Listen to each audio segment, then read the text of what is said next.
Good morning guys! Papakilala ko po sa inyo ang aking alaga na si Piccolo. Yan po, lumalaban po siya, ayaw siya magpahawak. Yan, pinwersa po natin. At i-check ko lang po ang ating cameraman. Yan po, kasi medyo malikot yung ating cameraman. Pasensya na po kayo.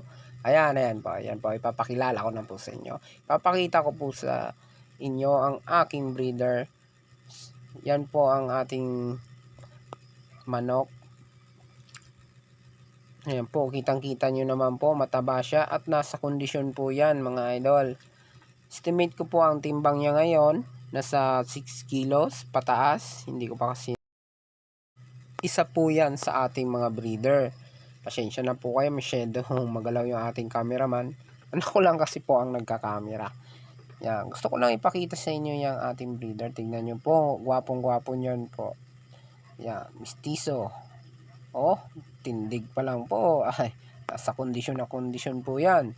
Ayan po, may isa pa po ako sa inyong ipapakita po.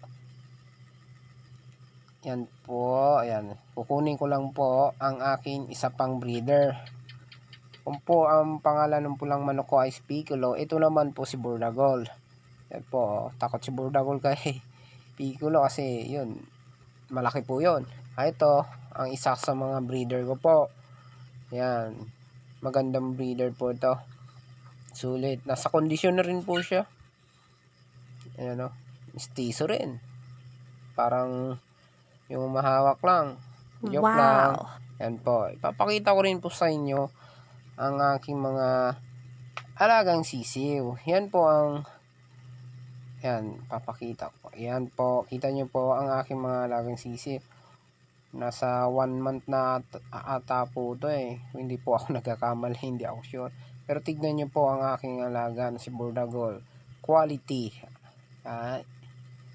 Ganda ng pangalan oh. Ayan po. Ayan. Babalik na natin yan sa ating kulungan.